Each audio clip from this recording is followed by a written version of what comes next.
My name's Salma El-Wardany. I'm a writer, poet, business owner, and public speaker. I'm half Egyptian, half Irish, with a Pakistani stepfather, so come from many, many different worlds, and they all somehow collide and crash in me. When you enter the working world or you enter corporate, suddenly everyone is an extended version of themselves. So you're suddenly confronted with yourself in a way that you're never confronted with in the other spheres of your life. And suddenly your otherness is highlighted in a way that it isn't when you're with your friends or you're with your family or you're at university. You're just not confronted with it in the same way. I remember constantly being made to feel different because of my religion, for example.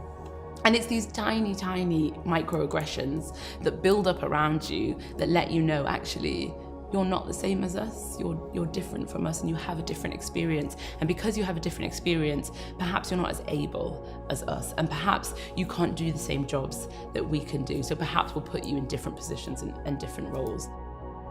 In organizations and in business and in the workspace, we have to be using language that makes people feel respected, that makes people feel safe and included.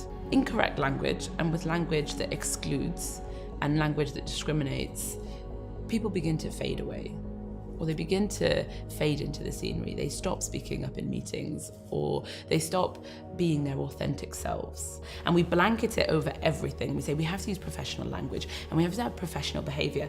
But generally what professionalism is accepted white middle class behavior. That's generally what it stands for. And if I'm using language that you haven't heard of or that is slang, I'm suddenly less professional. And if I am deemed less professional, I am somehow deemed less able to do my job, because we inherently link professionalism with the ability to deliver projects or to do the thing that you've been hired to do successfully and well. And the reality is, if we want to make change, our part to play in this change is education, and it's educating, the people who don't come from ethnic minorities, and it's educating the people who aren't from the same religion as you or from the same sexual orientation as you are.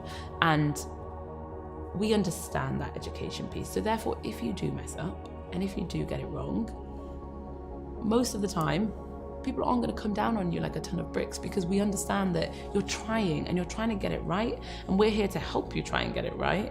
And somewhere, as we both bumble along in this new journey that we're all now going down for the first time, we will arrive at the right solution eventually.